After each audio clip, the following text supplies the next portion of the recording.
months, it's been the most successful first year of any president in the history of our country. It's true. It has been, isn't that a big statement? But it's a statement that you read all over the place. I mean, who could have done better? I don't think anybody could have done better than us, not me, than us. We're in this together. Since my inauguration, we've created more than 53,000 North Carolina jobs, including 8,000 North Carolina construction jobs. More than 150,000 North Carolina residents have been lifted off of food stamps. They're very happy about that. And after your horrible hurricane, which produced more water damage than any hurricane in history, the Democrats let you down. They really did. Remember, they wouldn't do anything. You remember? They wouldn't go to your community. They wouldn't do anything. You had to wait till January 20th when I took office that we really knocked the hell out of it. Remember? As soon as I took office, I got in on January 20th, and first thing I did was made North Carolina phone calls, and we did a hell of a job. Did a hell of a job. You'd still be sitting in the mud if I didn't get elected. You would be. People were sitting in the mud. But I helped rebuild your state, and I didn't get any help from the Democrats, not your governor, not your man that's running, by the way, for Senate against Michael Whatley, who's phenomenal. Michael Whatley is incredible. Your previous governor was a disaster. He's also a radical left person, by the way. He's radical left. You don't want him. He doesn't represent you. And look at the crime. Look at what's going on with all the crime here. The slitting throats and stuff. I never saw that with you. Now all of a sudden that's what we see. You got to get Michael Whatley. It's going to be so important. He was so great. Don't forget, I took Michael and I put him as the head of the party because he did so great. We won the state all 3 times, and it was like a rock. He didn't allow cheating in the second time. I watched all these states, boom, boom, we're leading. People went to sleep, it was over. Then they dropped ballots, they cheated like hell. The only good thing is this is a far better term than it would have been had I done it the more traditional way. It really is. It's a more powerful term. It's a more powerful term, and the biggest news of all is yesterday, it was announced that inflation is far lower than anybody expected. I told you. Beating every one of the 61 forecasts from the so-called geniuses, the experts. We're the geniuses, not them. We now have the lowest core inflation since March of 2021, and we're just getting started. It's unbelievable. And that's despite taking in billions and billions and billions, hundreds of billions of dollars in tariffs. Remember they said, oh, the tariffs will cause inflation. Just came out with the best inflation report we've had in years. And lots of cash, too. In fact, 1776, right? $1,776 goes to our military. You know, it was 1,775.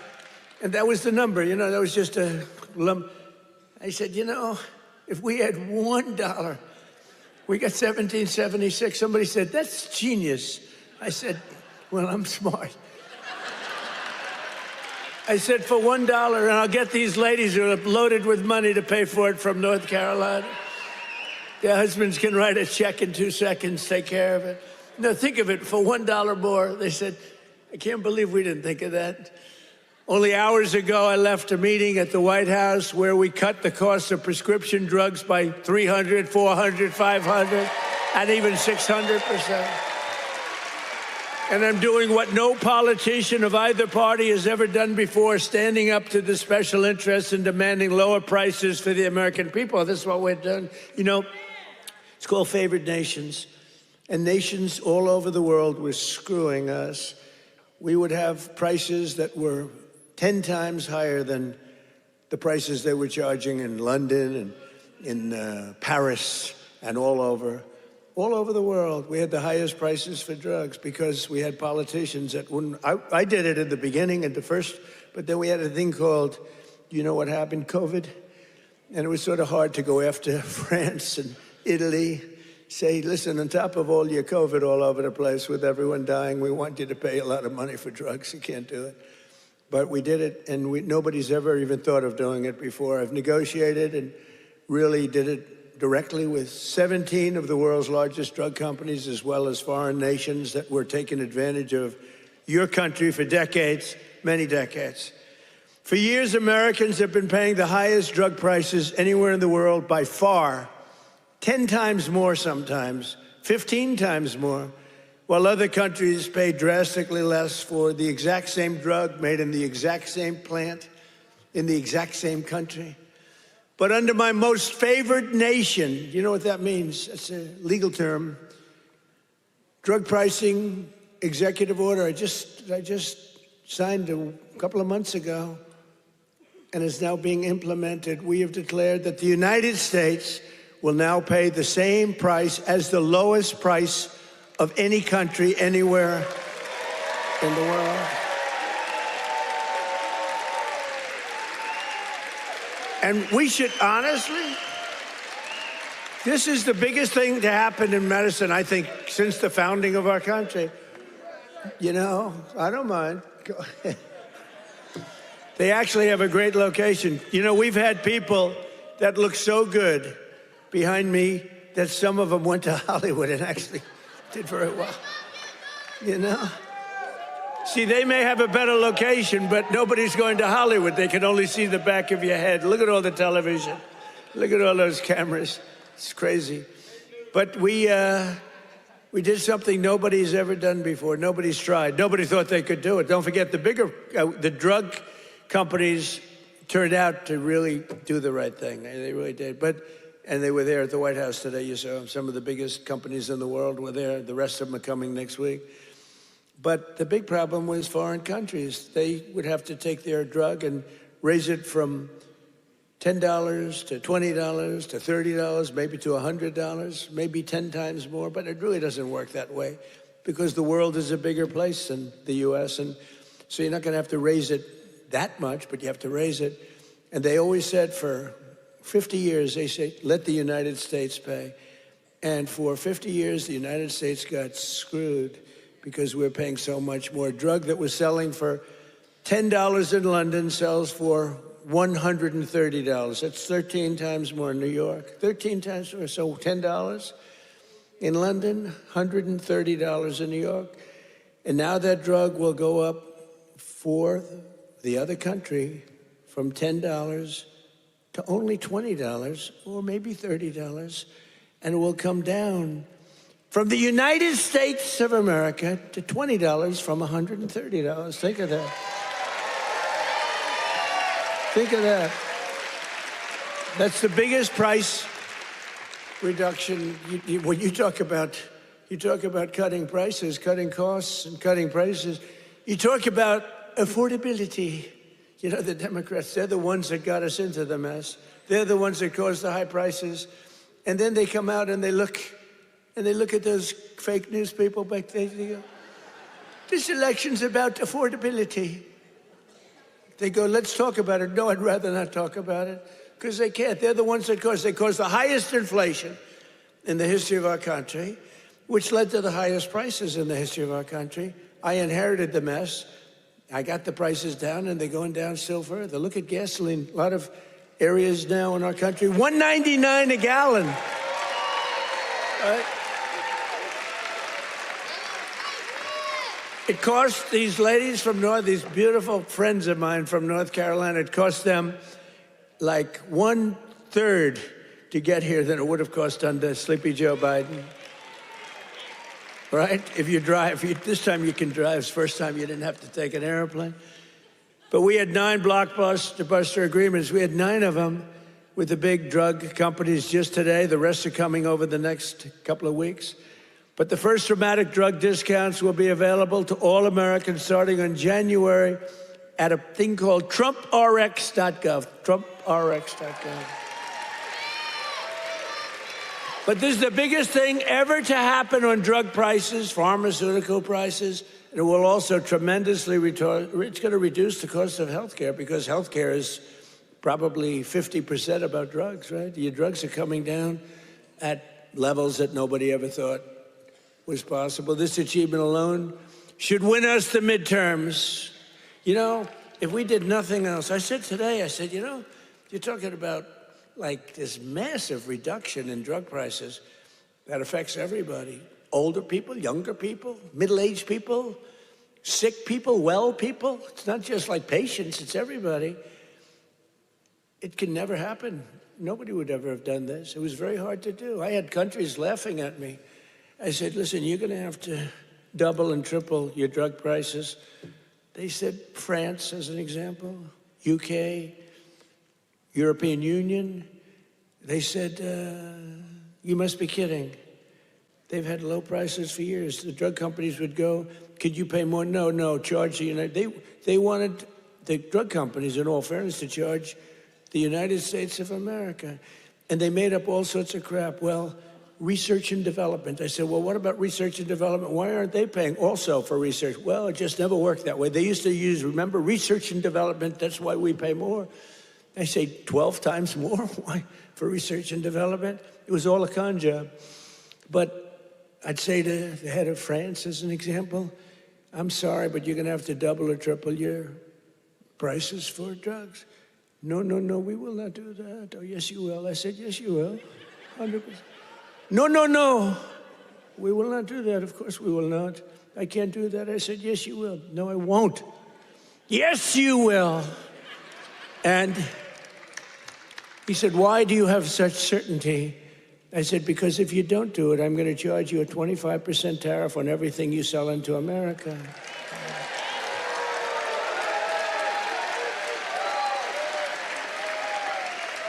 And I said, because that was really the sticking point. They just would do it. They told the drug companies for years, we're not doing it. We're keeping that pill at $10. We're not going to raise it. And the drug companies said, well, you know, it's unfair. I mean, they're paying 10 times more, sometimes 15 times more. That's okay, let them pay more. We're not paying more than the prices were stuck for years. And no president did anything about it. Sleepy Joe Biden didn't know he was alive. The last thing he cared about was this. He didn't care about anything. Just wanted to make it through. But they cheated. Look, he was surrounded by radical left. Hey, did you see on Mar-a-Lago, did you see how corrupt that was now? It's all come out. Wow, it's all come out. Some life. It's all come out. They were totally corrupt, radical left lunatics. Not stupid people, by the way. He was, but the people that really ran the country and that really ran the auto pen, they were not stupid. But think about what we've done. Under the Trump administration, America will not be ripped off any longer. So can you imagine these countries? And when I told you the example before, from $10 to $20, you know, that doesn't sound like much, but it's a doubling of the price. You know, that's a doubling of the price. And if it went to 30 or 35 or 40, you know, that's still a doubling, tripling, or quadrupling of the price. But I said, a 25% tariff, it's much more money than what you're talking about.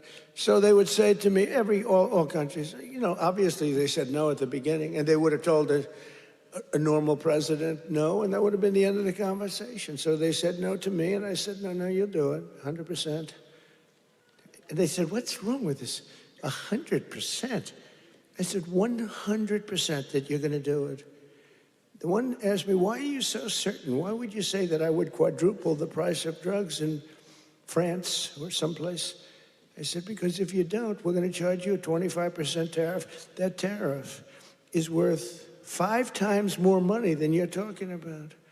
And there was dead silence on the phone. And then when the gentleman, Emmanuel, is a wonderful guy, when he spoke, he said, you have a deal. Have a deal.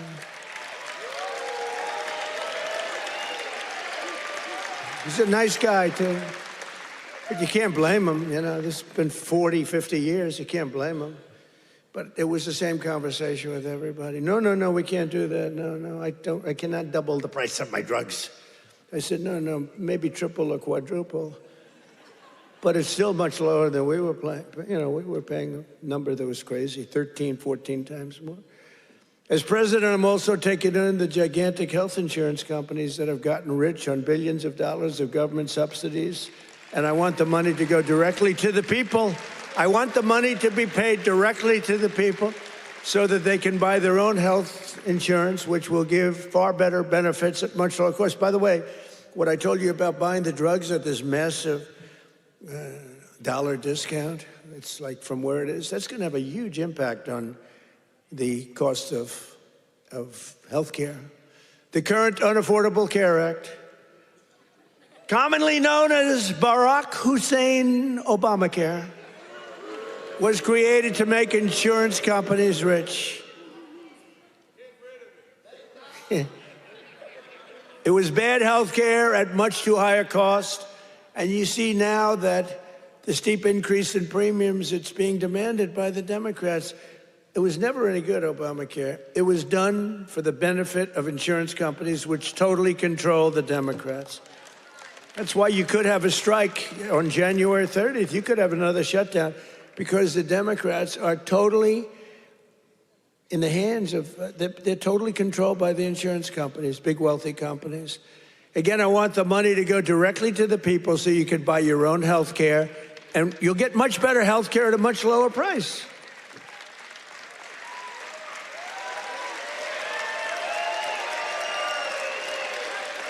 And the only losers will be the insurance companies that have gotten rich. How about these companies? Some of them have gone up 1,400%, their stock prices. One, I think, went up 1,700%. How many people have ever bought a stock that went up 1,700%? And think of it. They've taken in billions and billions of dollars. And the Democrat Party is also just, look, I don't know what they're going to do, because I don't know how anybody beats us when we say that we want the money to go to the people so you can buy your own health care. How could it ever be better than that? I wanted to do that at the beginning in 2016, but the politicians told me, sir, I was a little bit inexperienced. I've never done this before. Now I'm quite experienced. I've seen things that nobody would have thought possible. But I said, why do we have this crazy Obamacare, or as we call it, the unaffordable, isn't that a great name, the Affordable Care Act? I call it the Unaffordable Care Act. I should get credit. That's a good one. What's better, that or fake news? That or Pocahontas? That? I can't use the names that I used on the Republicans to gain access to the election, but we had some good names, didn't we? But I think the Unaffordable Care Act is pretty good. The UCA, right? They keep talking about the ACA. Think of that. Instead of the ACA, we call it the UCA. The UCA, they say, what is that? The Unaffordable Care Act? It is unaffordable. But it was always no good. But now it's really gone. With time, it gets worse. Now it's going to be hit big. Remember, I didn't do this. This is Obamacare. This is Obamacare. This isn't Trump. But you don't need it, because let the money not go to the insurance companies. The problem is the Democrats will shut down the government because they are totally beholden. I don't love that word, but they're beholden, they're beholden to the insurance companies. So I don't know what they can do about it, but they'll probably close down the government. It's so simple. The money should go to the people. The people should then take all of this money and buy the best health care there is. And there'll be a lot of money left over. Right?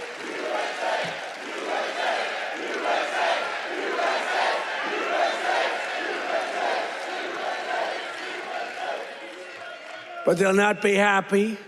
But that's okay with me, because you, the hardworking citizens, and finally you're going to have great health care at the right price, so you're going to have it. Although today I did suggest one thing, because when I was watching these big drug companies get up and talk about things, they were giving free medicine, and they couldn't have been nicer, they couldn't have been better. And they were, giving us a hard time a while ago, but it worked out good. I said, you know what I'm going to do? I'm going to call these insurance companies fat cats. They are fat cats. I'm going to call the insurance companies, and I'm going to set up a meeting with them, all of them, and maybe I'll have the same luck that we had with the health companies, with the pharmaceuticals and the drug companies that we had. So rather than just saying we're not going to deal, maybe they'll give us a deal, like cut the price by 50%, and maybe then it starts to make sense. So I'm going to meet with them. Who knows? Who knows? And I'll either meet in Florida. I'm going to Florida. I'll either meet in Florida because I work all the time. So I'll either meet in Florida or I'll meet in Washington the first week right after we all come back to going to our wonderful jobs. And I'll sit down with, it's like 12, 13 people. You know, it's basically these big monster companies. 13, 14 if I want to be generous. Get 14 people in a room and let's see what happens. Maybe they'll surprise us, but maybe we'll ask them for a 50% cut and maybe they'll give it. You know, you never know. You saw what happened with the drug companies. They're giving free drugs to, I mean, they've been unbelievable, but they do love our country. And I probably think the insurance company guys love our country. They just felt they were dealing with stupid people, so you can't really blame them.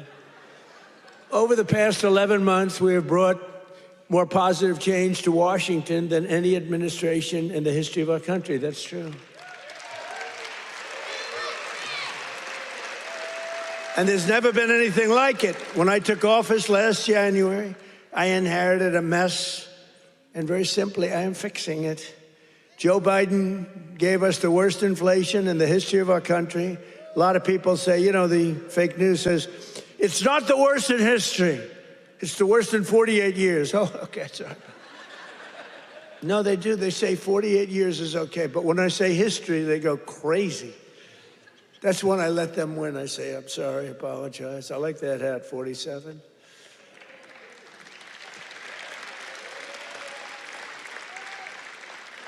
It's nice, actually. Beautiful, nice thread, gold thread. I watched that myself. I went gold thread, not mustard colored, you know? No, they give you, a lot of times they sell you mustard color. It costs them a lot less. We don't accept those hats. When you have a mustard colored thread, don't accept it. But it caused the prices to be higher than ever before, making it really life unaffordable for millions and millions of Americans. Our border was open and our country was being invaded by an army of 25 million people. Many came from prisons and jails, mental institutions, and insane asylums. You know the difference between a prison and a jail? A prison's more severe, right? You know the difference between a mental institution and an insane asylum? An insane asylum is more severe. They came from both. They were drug dealers, gang members, and over 13,000 murderers, more than 50% of whom killed more than one person. Think of that, they killed more than one. A lot of them said, oh, I didn't mean, but you know, when you kill more than one, get them the hell out of our country. How about that incident with that horrible monster that killed the young, beautiful girl from Ukraine, an animal? And to think we'll have him in trials for years, and you'll get some nice liberal lawyer, and we'll say, oh, well, he had a bad day. Yeah, he had a bad day. He slit her throat. We had men playing in women's sports, transgender for everybody, crime at record levels, the worst trade deals ever made. And our country was laughed at from all over the world, but they're not laughing anymore. 1 year ago, our country was dead. Now we are the hottest country anywhere in the world because we finally have a president who puts America first.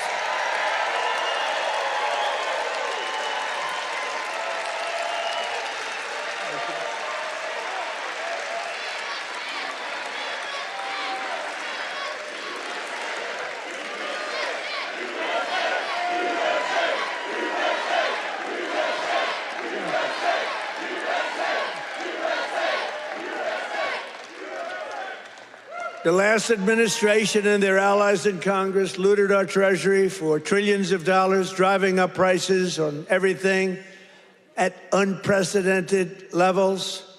How about the new thing in Minnesota with the Somalians?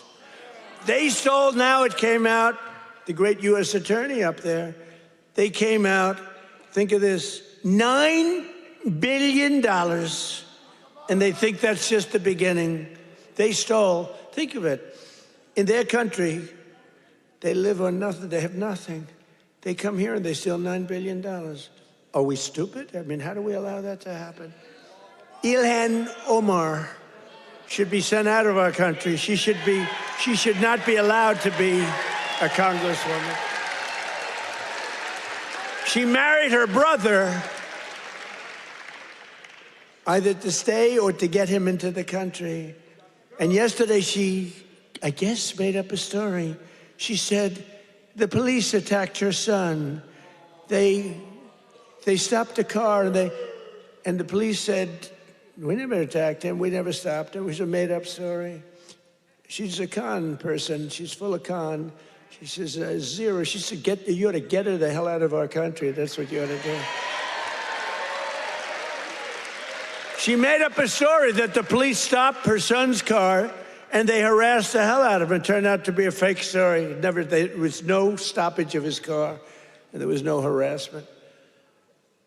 But think of that, in Minnesota, this beautiful place, once beautiful, I don't call it beautiful, you got a governor who's a stupid person, and a corrupt. He's corrupt and stupid. But he allowed this to go on. He allowed this to go on. Everybody knew what was going on. But what nobody knew is over $9 billion. And the people of Minnesota are not happy. And you know who's running for governor? Mike Lindell. Do we like Mike Lindell? That man suffered. That man suffered. What he did, what he went through because he knew the election was rigged. And he did it. He just did it as a citizen. Mike Lindell, I'll tell you what, every time I introduced him, he got the biggest hand. I hope he does great. He deserves to do great. That man suffered. These people went after him. They went after his company. They did that with me too, but at least I knew what I was getting into. He was just a guy that said, geez, this election was so crooked, it was so rigged. He fought like hell. That guy deserves to be governor of Minnesota, I'll tell you right now. He's a great guy, too. But I'm bringing the prices down, and I'm bringing them down fast, you know that? As I saw the other day, and as I showed to people the other day, I made a speech. It was very well received. You know, we had one problem. I put up these gorgeous charts, and it says chart. And I'm, sort of talking about the chart. You're reading into a piece of glass. I got no audience. I got just people, very hostile people waiting around. And I'm reading into a piece of glass for 22 minutes, and I talk about the chart. The networks didn't put up the charts. Only Fox put up the charts. Fox put them up, in all fairness. When we get angry at Fox, we have to remember that. They put up the charts, so you could start putting them up now if you want. But we put up these beautiful charts that were very... Look at that. But I very much like the chart from Butler, PA. I like that much better. That's my all-time favorite chart. You know, that's a great chart. They're all great charts, but I never like a chart like that chart I put up in Butler. Just take a look at the chart right here. That was a good chart. I love that chart so much. I sleep with that chart. But this is okay. There'll never be a great chart for me. It's only the one. Compared to Butler, all charts stink. But look at that chart. Look at the kind of Biden price increases and Trump price increases. Look at that. They're all Biden. We're bringing the prices down. Look at that chart. NBC and CBS and ABC fake news. They're fake news. Oops, that camera just went off. Sorry about that. Every time I mention that camera, you see the red light back there, you see it go off. ABC fake news. I think ABC's the worst. Believe it or not, George Slopadopoulos, he paid me about $16 million. You have George Slopadopoulos. I heard Chris Christie lost his job. They fired Chris Christie. And they have a great young woman taking his place. who happens to be Hispanic and happens to be phenomenal. She's going to do a great job. But they fired Chris Christie. I guess, you know why? He wanted to eat all the time. No, they fired him. He was bad news. But I'd say ABC is the worst of the networks. I would then say NBC is horrible. I mean, just horrible. They had this guy on, this fake guy, the fake senator. I call him the fake senator from a place called Georgia, right? And he was talking about all the, things. He says he's a church leader. It's funny, if you go on as a church leader, they talk about church and state, right? He's allowed to talk about it. He said, I'm going back to my church and I'm going to pray this morning. I'm going to talk about all these issues. If a Republican said that, they start screaming church and state. They don't scream. But NBC is really bad. And CBS, I mean, I love the new owners of CBS. Something happens to them, though. 60 Minutes has treated me worse under the new ownership than they just keep treating me. They just keep hitting me. It's crazy. And then you have Marjorie Trader Brown, I call her, because green turns to brown under stress. So I call her Trader Brown, which I don't like doing because 2 words is too much. 2 out of 3. We're changing to Marjorie Taylor Greene. I'm going Marjorie Trader Brown, so I have to trade. And a lot of people don't understand 2 words is too much to change. I actually like Marjorie Taylor Brown better, but everyone says Marjorie Trader Greene is good, but they're all good. But what the hell happened to her? She must have been a stone cold liberal. She's on CNN now all the time. Can you believe it? And it was only because I couldn't call her back. I have 218, 19, it changes, but we have 200 and some odd congressmen and women. I have 53 senators. I have 212 countries. I've got a family. It's nice to talk to my family, too. You can't call a president every single day, and then when the president doesn't call you back, she goes around saying, he doesn't call me back. I said, Marjorie, I can't call you back. I got 2. I think, Marjorie, I just can't call you back. I'm sorry. And I wouldn't call her back. And she goes onto a rant. He won't call me back anymore. Sorry about that. You can only go so far. Once a month, once every week or 2 weeks, but you can't, highly neurotic. Her, not me, but I'm neurotic too. I think I'm probably very neurotic too. I always say controlled neuroses is good. Being neurotic, no good, but if it's controlled, that's okay. It gives you some energy.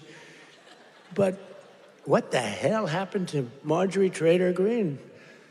It's unbelievable, but she dropped out because I wasn't going to endorse her, and the person I would have endorsed was going to kill her in the polls. So she dropped out. And then they talk about how brave she is. No, brave would be to stay. And, it's one of those things. But she dropped out. I can't believe it that people can change so much. But you can't go from being a strong conservative to a stone-cold liberal unless you were lying. You can't do that. I mean, you can stop liking somebody, or you can say, I don't know, she's fake. Look, front row Joe. What are you doing in the second row? What happened? Well, you're in the front row. That's good. It's front row Joe. I don't know who's been there, the front row Joes or you? It's pretty close, I think. Very different. Hey, very different types. Would you stand up, please, in the front row? Just stand up. Look at these women. Look how incredible they are. Right? Even front row Joes will admit they're very great, right?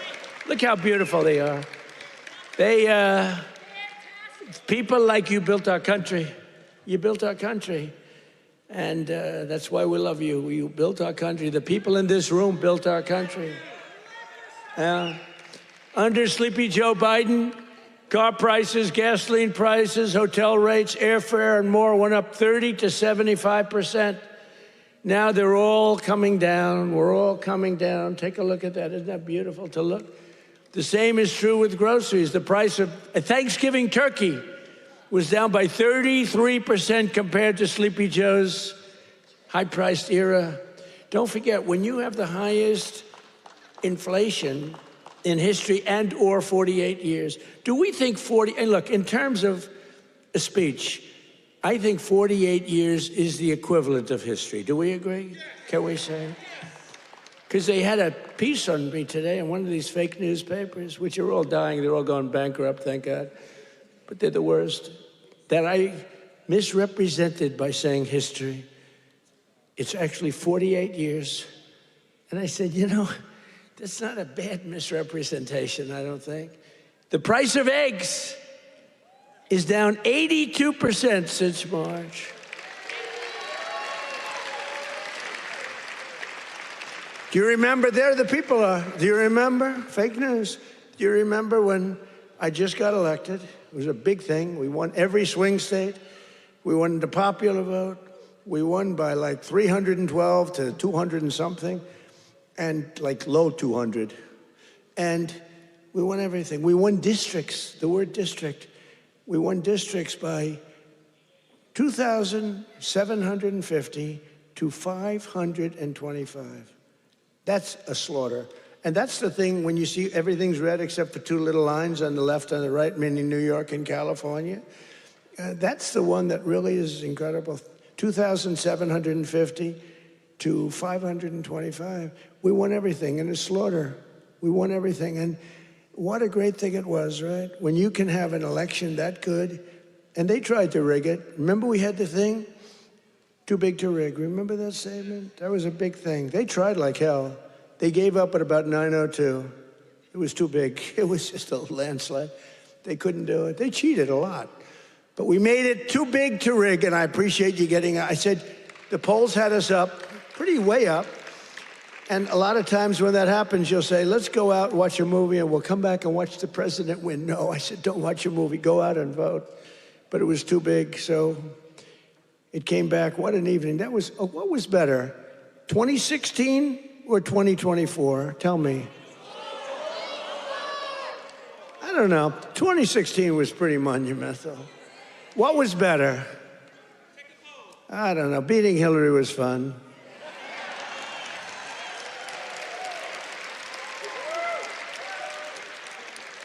Well, Hillary has a much higher IQ than Kamala. I would say, I think Hillary has probably 50 or 60 points higher. Now, Hillary was smart. She was nasty. Whew, I wouldn't want to go home to her. She was nasty. Remember? She was a nasty person. I was going to use a B word. I said, my wife would not be happy. My wife always says, please, please don't use foul language. You know who else does? Franklin Graham. He says, President. He says, I love your speaking ability, President. You're a great speaker, although nobody says it. You know, I get these big crowds, but did you ever see the press do a story that I'm a great speaker? They say, oh, he looked tired. Oh, he's this. Oh, he's that. Yeah, I mean, it's crazy. I get crowds, the biggest crowds in history of anything, not only of anything. They never say, he gave a great speech tonight in front of 45,000 people. Look at the crowds that we get are the biggest crowds ever. Before the election, we're getting 80. We had 117,000 people show up in New Jersey. It was a great speech. You know what they said? He looked tired. I looked tired. You can't be tired in front of 117,000 people. It's not possible. You got a lot of adrenaline. The adrenaline is pumping, right? But that's why they're fake news. That's why nobody listens to them anymore. But remember that we slashed the yearly cost of new mortgages by $3,000. Look at the mortgage chart. We slashed them. Look at that. Look at that. Oh, boy. Look at how much you made with me and lost with that sleepy guy. But everything now is falling, and the only things that are going up are your salaries, the stock market, and your 401ks. They're going up. Do you remember when I first won in 2024, and I was at my first conference? I'm 2 days in. You know, we're recovering from all the hoopla. 2 days in.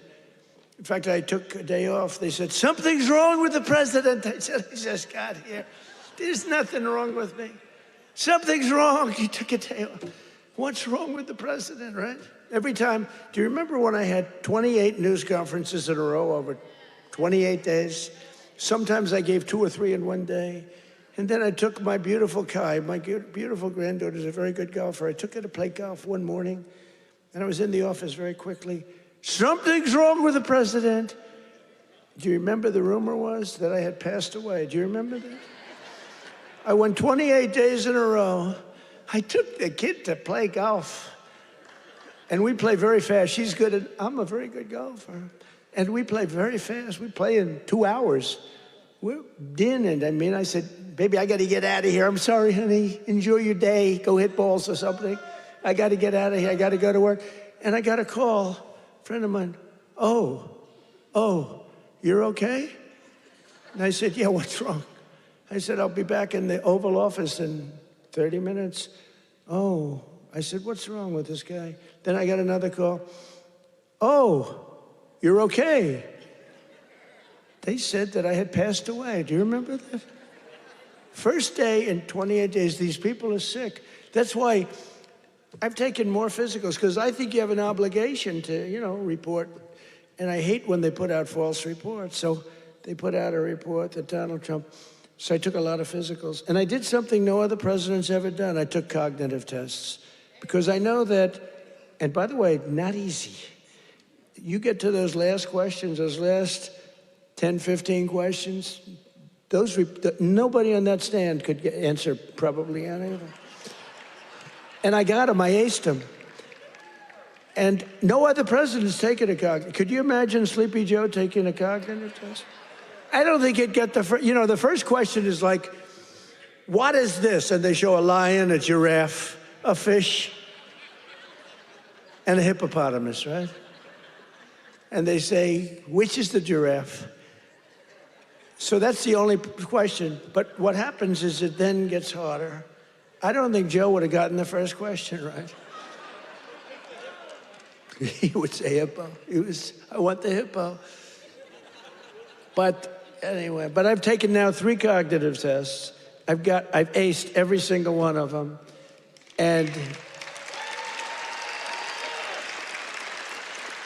these are, this is that big stuff. This is Walter Reed. I've got a whole team of doctors all over the place. If you get them wrong, I said, what do you think? Should I do it? They said, well, here's the good news. The good news, if you do well, that's great. Actually, if you do well, they won't report it. If you do badly, it's going to be the biggest story in history. They said, it's possible that if you do badly, the word will leak out and you'll look very bad. I said, this was on my first test. After that, I knew that I can do very well. Smart person. So what happens? What happens is first test, I said, how hard is it? He said, well, after the 10th or 12th question, it gets, very hard. And I said, well, what do you think? They said, look, if you're going to do well, but if you're not going to do well, it's probable that the word will get out. I said, well, let's do it anyway. And I did it, and it was actually good. For a year, they called me a very intelligent person, but then they forget. Then I did it again. I aced it again. They report it. And these are doctors that I don't even know, and they report it. And then I did it a third time a few months ago, and they reported. But it's very small reporting. But can you imagine if I did badly, right? Could you imagine that, front row Joe? Would I be in trouble? They'd say, there's something wrong. But I like to do it. But I had perfect health. And they reported his health is perfect. And they interpret that. And the fake news interprets when the doctor says he's got perfect health, they go, what does he mean by perfect? There's something wrong with the president. These people are sick. Now, there will be a time when perhaps I won't be 100% true with all of us, right? And when that time comes, I will let you know about it. In fact, you'll probably find out about it just by watching. But that time is not now, because I feel the same that I felt for 50 years. I really do.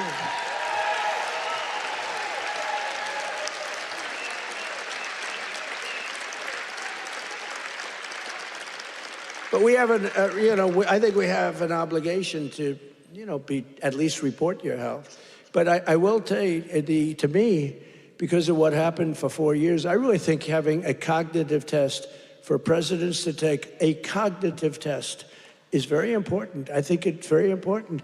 I'm hearing that they say it's, not with Biden, they said it was not constitutional. That was the least of his problems. But I think it's very important that a president or people running for president and vice president take a cognitive test. I mean, I think it's a very important thing. I don't know. They say you shouldn't do that. It's unjust. It's not constitutional. They say all these things, but I really believe that. Under Trump, wages are rising much faster than inflation for the first time in many years. Think of that. Wages are rising faster than inflation. That's what it's all about, right? And we're delivering lower prices and bigger paychecks. And the wage chart that you see up there is incredible. That NBC didn't put up and the networks didn't put up. There are more people working today than at any time in American history. And very importantly, while tens of thousands of new jobs under Biden were government jobs, there were government jobs. I could do that right now. You saw it today, we had 4.5% inflation. That's because I'm letting go of tremendous numbers of government workers. We're replacing them. In fact, we've reduced the federal workforce by 270,000 jobs. That's not to be mean. That's to get them off. And they are getting jobs in the private sector, and we're helping them to get jobs.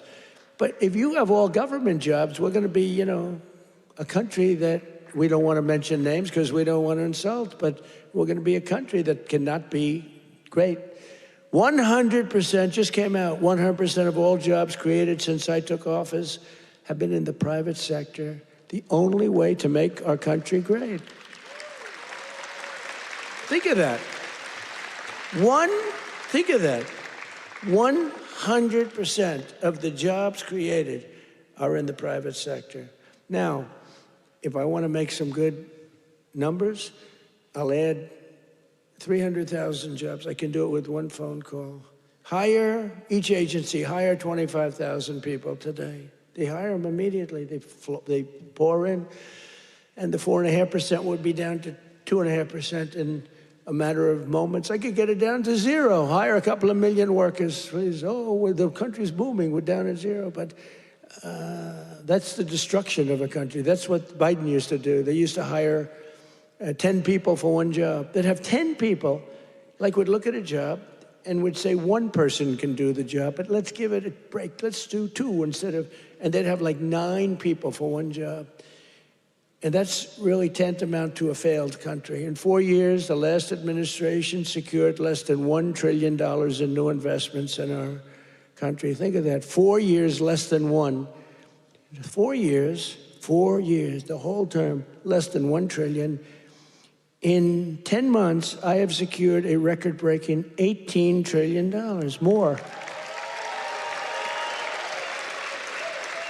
They gave us doom and gloom, and I'm building the Trump economic boom. It's a boom. It's a boom. These factories, auto plants, AI plants, we've never had anything like it. I ended the radical left's war on American energy, terminated the Green New scam, and signed an order to drill, baby, drill. We're drilling. You see where gasoline's coming from? Gasoline is now substantially lower than $2.50 a gallon, and many, many places now are under $2 a gallon for gasoline. And within the next 12 months, we will have opened 1,600 new electrical generating plants. That's a record all time. Because, we need tremendous amounts of electricity for AI and for all these plants. Electricity prices will fall very dramatically when these plants are open. To protect North Carolina workers, we imposed 25% tariffs on foreign automobiles, 50% tariffs on foreign steel, and I approved 25%, 30%, and 50% tariffs to save North Carolina's cherished furniture industry, which has been decimated by China. I used to come here a lot for one reason. I'd build hotels and I'd build different buildings and I'd come here to your furniture area I used to love it. Those people were so talented. I'd buy so much furniture, and that was before politics. I did great. I was very good at real estate, I would tell you. But I used to come to North Carolina to buy furniture for lobbies or furniture for hotels, and I was here a lot. I mean, you've been decimated, but it's coming back now because I put tariffs on, big tariffs, actually. But I remember I'd say to a guy, I like that chair. You don't realize what I did. I would look at a chair. The arm of a chair was very important to me. I said, I like that chair, but this arm has to be a different shape, and you got to chisel that. I'm a very aesthetic person, believe me. Except with women. I don't care what a woman looks like.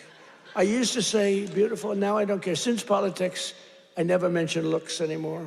The most beautiful woman can walk right across. I don't even look at her anymore. Because in politics, that's the sign of death. We don't look. But I do look at the arm of a chair, and I'd say to your artists, they were artists. They were artisans, you know? I'd say, no, can you give a different curve? Can you do a little more carving at the end? They would, right in front of me, bing, bing, bing, bing, bing, bing. They were like geniuses. You lost the business. It went to China and other places, but mostly to China, because they never put tariffs on, just like they didn't put them on chips, just like they didn't put them on cars. You lost 58% of your car industry. By the way, it's all coming back. Some of it's coming back here. It's all coming back. Because to bring a car into our country is costing 25 to 50% tariffs now, and they can't do it. They can't compete. Tariff is, and I won't say it because it gets me in trouble, my favorite word. No, I won't. My fifth favorite word. Do you remember when I said the word tariff is my favorite word in the dictionary? Remember that? And then the fake news got me. What about religion? What about God? What about your family? What about your wife? What about your children? I said, they got me in this one.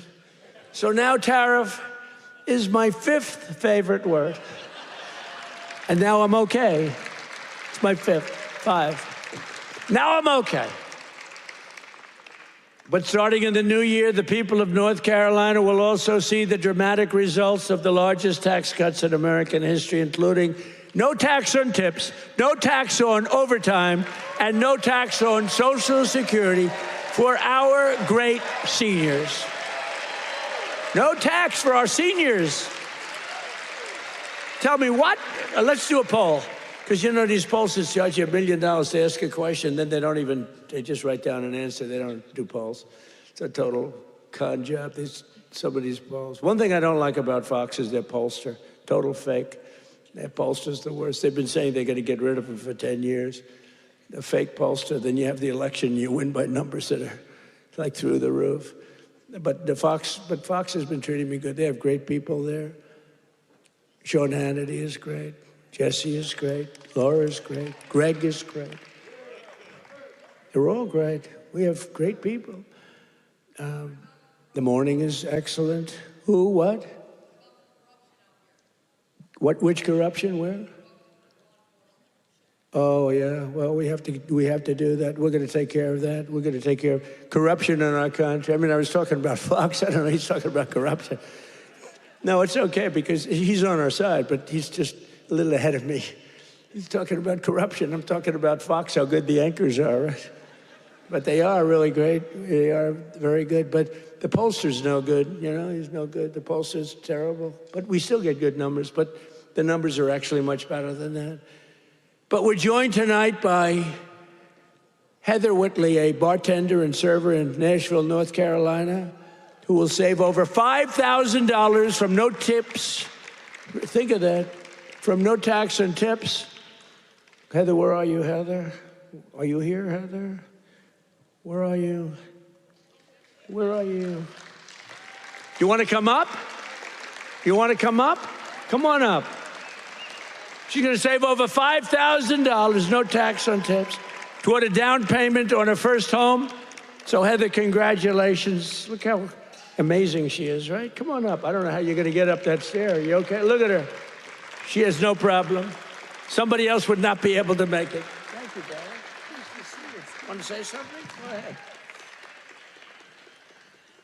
Well, it's been a tremendous help. It's now allowed me to invest in my first home, and that is the American dream for all of us. I don't have much to say, so sir. Good. Thank you so much. You said it perfectly.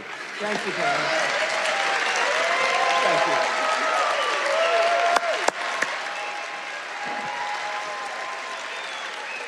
Heather, you don't realize you said that so perfectly, because that's what it is. You're going to get a home, and you're going to be happy as can be, and you are a great person. Thank you very much. You couldn't have been better. Thank you, darling.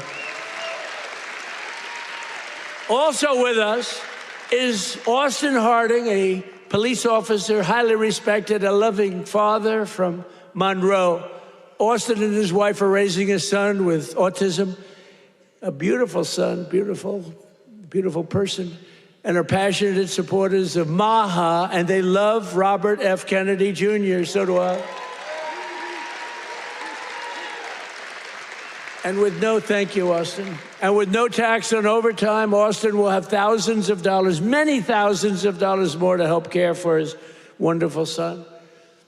Last but not least, we have Carolyn and Charles Thurston, who run a successful small business providing care to senior citizens. That's great. Not only did we make their small business tax deduction permanent, helping them to expand, but under no tax on overtime, their employees will have much higher take-home pay, and that makes their job a lot easier. So, Carolyn and Charles, please stand wherever you may be. Oh, that's great. Thank you. So it's going good? Going good? Good-looking couple. Thank you very much. Another key part of our tax cuts is known as Trump accounts. You hear about that? You put money in, and they are knocking them dead. It's great. It's Michael Dell Computer. He put up $6.25 billion. How do you like that? He started with no money, and now he puts $6 billion plus into the first accounts. I mean, think of that, $6 billion. It's, to be exact, $6.25 billion. Even the second part is a lot. And we've had a lot of great Wall Street titans and a lot of great real estate titans. They're all putting money in Trump accounts. It's for kids. They get a certain age and they're going to have money. It's going to double and triple, hopefully. It'll do well. Under this new program, the federal government will be creating an investment savings account for every single newborn American child with $1,000 to be invested and grow over the course of their life. So they'll reach 21 years, and, you know, it could be very good. They will consider themselves rich. I mean, it's a lot of money, actually. Friends, family, employers, and loved ones will be able to add thousands more each year, like a trust fund for every American child. It's something that people have wanted to do, but honestly, I give Mr. and Mrs. Michael Dell, go out and buy a computer from Dell, because I'll tell you what, they love the country. Great people. Every single Democrat in Congress voted against these incredible benefits. Every single Democrat said no, including a guy named Don Davis right here from this district. He voted against it. That's why you got to vote against him. Don Davis voted against no tax on overtime. He voted against no tax on tips. And he voted for the largest tax increase in American history. He wanted the largest tax, and he's your congressman. So I don't know if you know him. And honestly, I'm good at politics. I never even heard of this guy, so he hasn't made a big impact. But he voted yes on every single Biden disaster, including massive inflation, open borders, sanctuary cities, and the Green New Scam. Don Davis betrayed North Carolina. Don Davis did nothing about the flood. He did nothing about the hurricane. I did it all with your congressman and with a couple of Republicans from your state that put their lives on the line to make sure this got done. And we had to wait till January 20th. They wouldn't do a damn thing. The waters didn't recede. They were living in areas that didn't have water, and now they were surrounded by water. And by the way, Elon Musk, with his incredible, you would call it contraption of communication, incredible. I said, Elon, we need 500 of those. You couldn't get them because it's been very successful. He said, you'll have them tomorrow. You got to give him credit for that, you know. I have my little disagreements with him. I don't believe in the mandate where everybody has to have an electric vehicle within an hour. You know, I don't, but you got to give him credit. He really saved a lot of lives. Here tonight are some of the warriors who, unlike Don Davis, who's a disaster vote against him, stood up for North Carolina, including Congressman Tim Moore and Brad Knott. Where are you guys? Hey, fellas, come up real fast. Come on up. Come on up.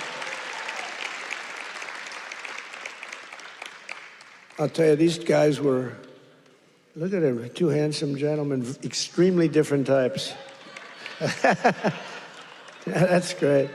Say hello. Say a couple of words. Thank you, man. Thank you, brother. Appreciate it.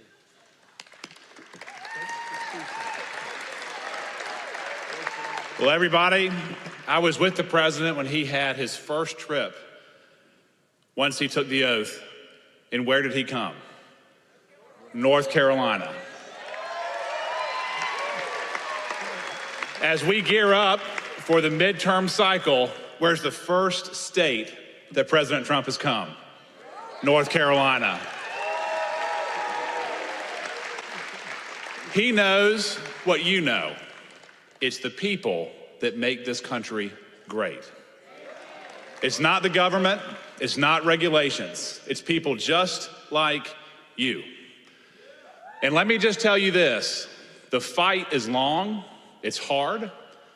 I'm new to this, and I have been amazed at how hard the president is fighting for you. So let me say this simply and with my whole heart. Stay with us. We hear you, and we're going to keep fighting for you. Thank you so much.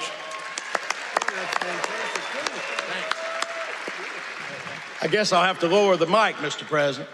Let me just say, echo what Brad said. I cannot think of a better president in the history of the United States. Someone who loves this country, who does so much. Mr. President, I don't know how you do it all. You make the Energizer Bunny look slow. It's absolutely incredible.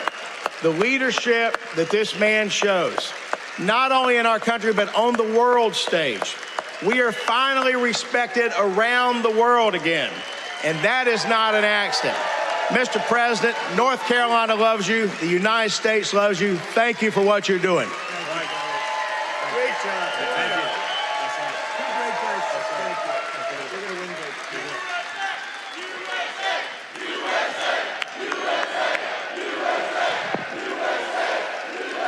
Great job. That's a great job. Boy, oh boy. Well, they're going to win good, but you got to beat that other guy. Thanks also. I want to thank somebody very special. He's the Secretary of Labor, Lori Chavez DeRemer. Where's Lori? Larry, thank you. What a job. What a job you've done. Our friend did me a big favor when he recommended you. I was recommended by a great guy, a great friend of mine, and a big fan of Lori, and he said, I have somebody that would be great, and that was an understatement. You've been unbelievable. Thank you very much, Lori. Appreciate it. And another one has been incredible, got a lot of energy.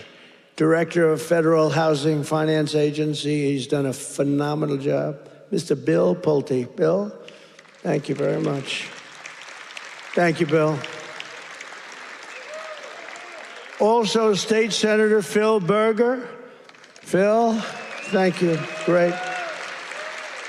And we have a lot of political people here. I would like to introduce them all. Will be here, but one we have to introduce, fellas, is Michael Whatley. And he was the head of the Republican Party. Before that, he was the head of your party right here, the Republican Party, and we won 6 in a row, 3 primaries and landslides, and then we went on to win the election all 3 times. So we won 6 in a row. I've never had a loss with him. And when I won, look, we did phenomenal. It turned out, we won 3 times in a row, just so you understand. I don't mean here, I mean all over. We won 3 in a row. They might have done us a favor, but we won 3 in a row. But when we got screwed in the second election, it didn't happen over here. He had 601 lawyers he hired. They had lawyers at every single ballot box, and other people were cheating in other states that we won by a lot, and they were cheating. You could see it go, here we are, pwah, pwah.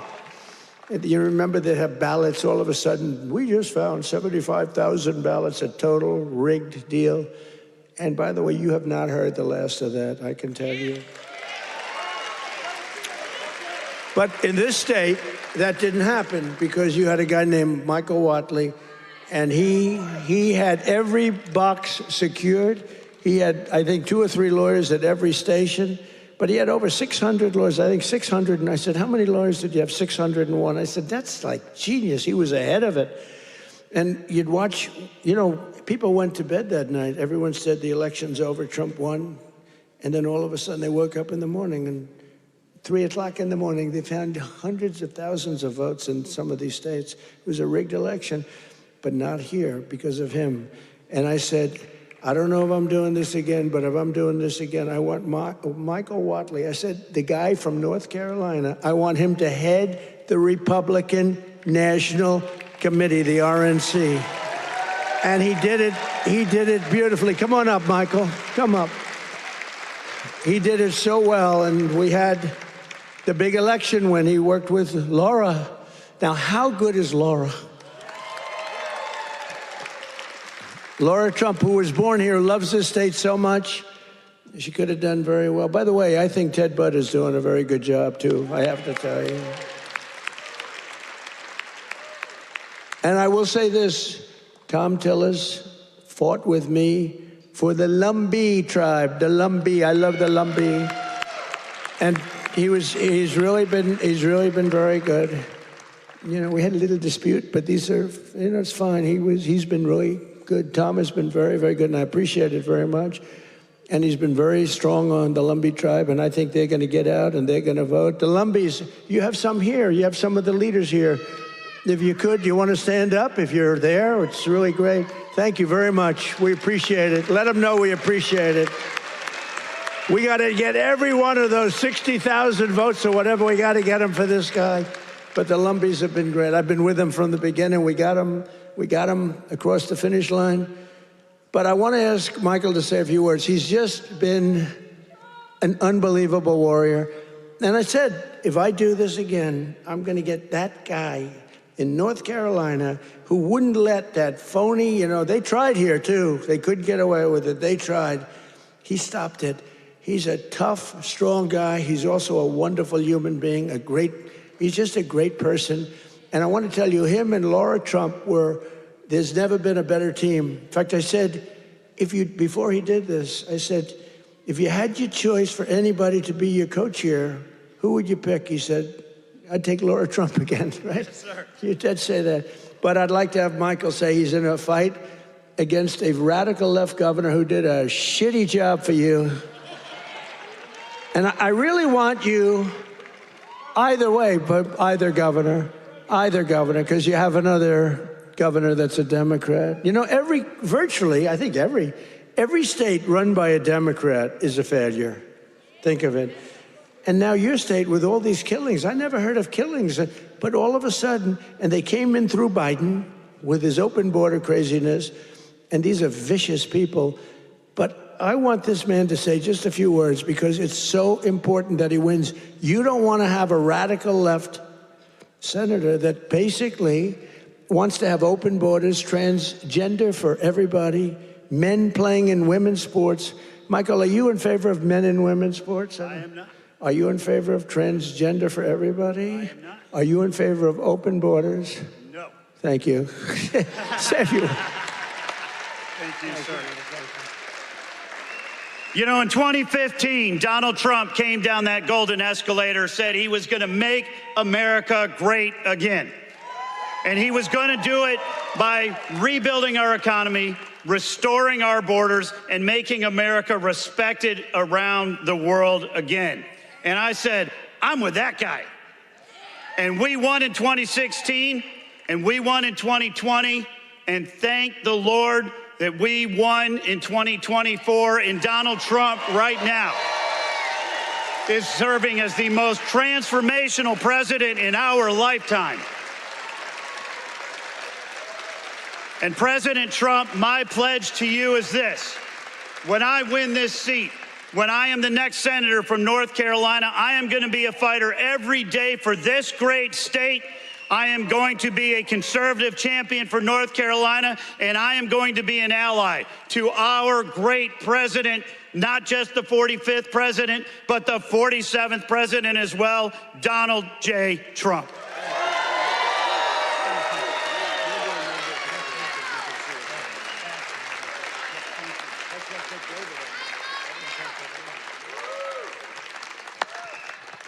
What a great guy he is. So get out and work for him. I hope you can get your group of about 70 women to go out and do it. We can get all the front rows, and we got to win. He's a good man, and he represents your values, that I can tell you. But I also want to express my condolences to the people of this state and to the loved ones of NASCAR legend Greg Biffle, who perished yesterday in a tragic plane crash with his family in Statesville. I met him twice. He was just a great young man. And what a tragedy that is with his whole family. So I just want to pay our please. I'll tell you, North Carolina will never forget them. He was, and his family were incredible people. Together, we've achieved more in less than 1 year than most other administrations achieved in 8 years, which is true. Most of them didn't achieve much. Within a matter of weeks, we ended the invasion of our southern border. For the past 7 months, 0 illegal aliens have been allowed into our country. Think of that, 0. And that's made up by Democrats. A feat which everyone said was impossible. Biden and the radical left Democrats in Congress turned North Carolina into a dumping ground for tens of thousands of third world migrants, driving up your rent and your housing costs.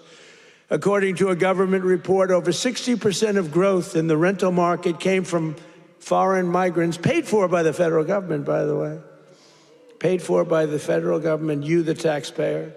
Mass migration fueled mass inflation, but now we are fixing it, and we have record-setting deportations, and we're really focused on the bad people. We're really focused on the bad people. We have farmers who are great people. They know what they're doing. But we're focused on the bad ones. We're getting the murderers, the drug dealers. We're getting the ones from prisons. We're getting them the hell out of here. We're focused very strongly on that. For the first time in 50 years, we're seeing reverse migration as migrants go back home. We're saying, go back home, please. And we want the bad ones to go back home, because those are the ones that caused the problem. And think of Washington, D.C. So, I mean, outside of the terrorism attack from 3 weeks ago. And by the way, that young, beautiful man is doing well. You know, we thought we lost both of them.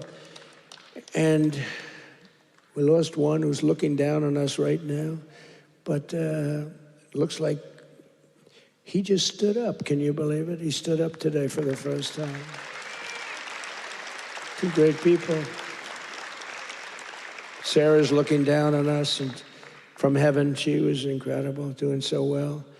But he's doing, they were both about the same. We thought we lost both of them. Hit in the same area, if you can believe it. He was hit hard. But he's, and his mother, Monica, I spoke to her the night of, sir, he'll be okay. Every doctor was saying he doesn't have much of a chance. And she said, sir, I'm telling you, I know my boy, he's going to be fine. I can't believe it. And literally, actually yesterday, he stood up. And he's talking a little bit. I mean, the whole thing is incredible. The mother, I've never seen anybody. I never saw anything like it. She was so positive. She said, I'm praying, and everybody's praying. The whole country's praying, and there's no way he's going to have any problem. He's going to be just fine. It's not even that he was going to make it. It was like, he's going to be fine. Incredible person. In the year before my election, all net job creation was going to foreign migrants. All of it, 100%. Since I took office, 100% of all net job creation has gone to American-born citizens. The migrant invasion also brought massive crime. What's happening with the killings in North Carolina is indescribable. I mean, for the first time, you're in national news all the time with the killings. That's because you're run by Democrats.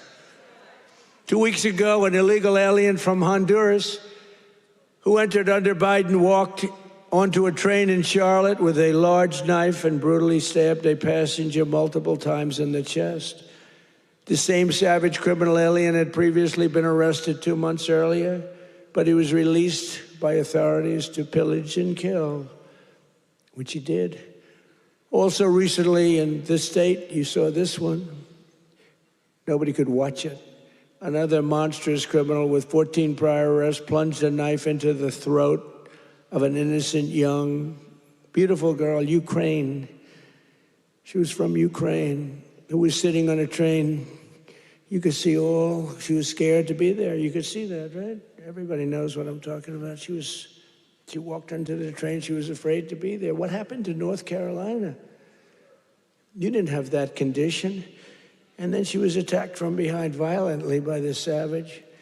No one can ever forget that look of shock and terror on the young woman's face. It happened so fast as her murderer walked down the train car, dripping with blood all over. Passengers are looking at him. They're saying, what is that? There's blood pouring out from every part of him, from the knife. For years, radical left politicians have been releasing bloodthirsty, violent offenders and criminal aliens back onto your streets under our leadership. We're finally getting illegal aliens and vicious felons off the streets and throwing them out of our country, or in some cases, putting them in the toughest jails in the world because, frankly, we don't want to let them into their country because we don't want to take a chance that these animals will come back. We're restoring law and order in America.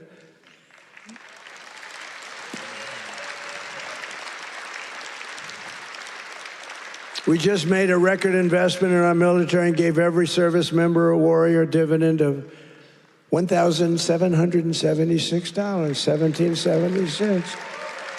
And I'm also pleased to announce that just 2 hours ago, we hit the ISIS thugs in Syria who were trying to regroup after their decimation by the Trump administration 5 years ago. We hit them hard. I ordered a massive strike on the terrorists that killed our 3 great patriots last week. 2 soldiers, 1 interpreter, all great people.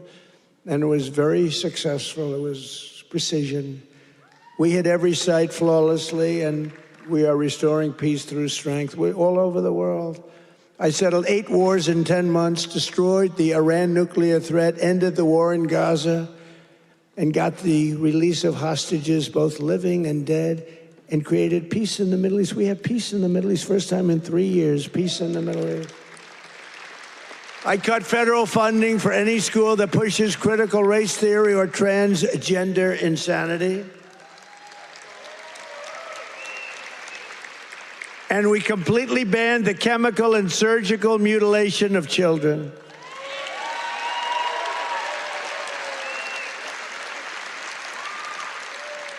Can you believe I'm standing here, 2025, talking about I banned the surgical mutilation of children? Could you imagine 15 years ago saying that? People would say, this guy's crazy. What the hell is he talking? The surgical mutilation of children. I banned it. And it's a wonderful thing I did. But can you imagine having to even say it? Or can you imagine having to say that we are keeping men out of women's sports? Frankly, that's less important if you want to know the truth, but it's very important. The surgical mutilation I had to ban, and I did, I banned it. But we're also keeping men out of women's sports. Have you seen some of these records? Have you seen the long distance race? One of these races go all day. They had champion women, they had some very good men, but not the champions. And one man won the race by 5 hours and 14 minutes and 12 seconds. 5 hours, 14 minutes. Think of that. Won the race by 5 hours. What do? Your parents go back home, go to sleep for a few hours, and come back and meet your daughter, and she's supposed to be thrilled? What kind of crap is that? Or the weightlifting records, where people that never lifted a weight before are going into the women who are fighting national championships, almost Olympic championships, and they're lifting 112 pounds more, and they've never done it before? or the boxers that are getting decimated. You saw the Olympics where they had two people that they converted from men to women. They did a conversion. And the one young woman from Italy, a championship boxer, she got hit by a left jab. A left jab, for those that don't do it's just like a defensive punch. She got hit. She walked to her corner. She said, "I've never been hit like that. I quit." Then they said, "No, go out. You can do it." And then he gave her another left jab. That was it. She said, "Nope, I can't do it." It's so demeaning to women. And they don't stop. I saw the other day on one of the shows, I think Meet the Fake Press. I'm pretty sure it was that stupid show. And they had a congressman that you all know, a Democrat, saying, no, we have to allow men to play in women's sports. Where do these people come from? Or how about open borders? They're fighting for open borders. If I didn't get elected, our country would be ruined. We would have not had a country. I'm telling you, I'm not bragging about myself. I'm saying we would not have had a country. And now we have the greatest country in the world. I'm telling you, hottest. We're the hottest. We're restoring the name of a great president, William McKinley, to Mount McKinley in beautiful Alaska. That they took the name off and they named it something else. And I renamed the Gulf of Mexico to the Gulf of America. Right? That was a good one. Well, you know, I checked for my whole life. I don't know. I guess I didn't do it in my first term because I was the hunted. I had bigger problems. I had these animals trying to attack me at Mar-a-Lago. They went into my wife's closet. And I'll say this. Number one, it's very bad, but it sounds a little strange. They looked at her drawers. You have drawer, and then you have drawer. They looked at both. And she's a very meticulous person, you know, like these people. It's just like she'd fit into your group very well. She'd be very happy with her. But everything is perfect. Her undergarments, I want to use a nice, sometimes referred to as panties, are folded, perfect, wrapped. They're like so perfect. I said, that's beautiful. You know, it's the part of the world she came from. Everything was perfect, no problem. Fold, fold, fold. I think that she steams them, make sure. Just that it. We came home. I wasn't there when the raid took place. The raid of a popular president, a former president. She opened the drawers and it was not that way. They were a mess. It was all over the place. And she said, "Oh, what happened? That's so terrible." But it's terrible. They went into my young boy's room. These thugs are disgusting, and we cannot let them get away with this stuff. We have all the evidence now. We have all the evidence, and we have to do something about it. We have to do something about it. It's illegal, and it's disgusting. You know, I brought a lawsuit, and I'm winning the lawsuit. There's only one problem. I'm the one that has to settle it. In other words, I am suing, and I'm the one that's supposed to settle it. So maybe I'll give myself $1 billion and give it all to charity. Does that make sense? You know, I'll give it to charity. Do you have any nice charities? I have to settle the lawsuit. There's never been a case like this. Trump suit, I sued a long time ago, and it's doing fine. It's a suit, and now, you know, we found all this stuff. Did you see where the FBI didn't want to do it, but the Justice Department forced them to do it? The FBI guys didn't want to do it, but the thugs and the DOJ wanted to do it. So I sued them, and and they do say that, you know, it's never been a case like this. Donald Trump sues the United States of America. Donald Trump becomes president, and now Donald Trump has to settle the suit. I hereby give myself $1 billion. Actually, maybe I shouldn't give it to charity. Maybe I should keep the money. No, a lot of people say, do it. No, I don't want to do it. But whatever happens, it's all going to good charities. Is that okay? It's all going to good charities. But isn't that a strange position to be in? I've got to make I've got to make a deal. I negotiate with myself.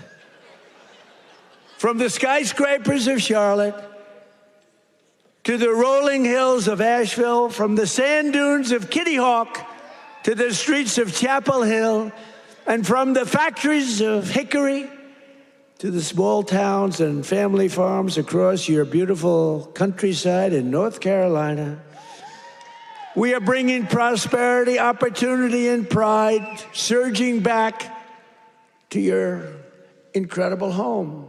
Together, we're pairing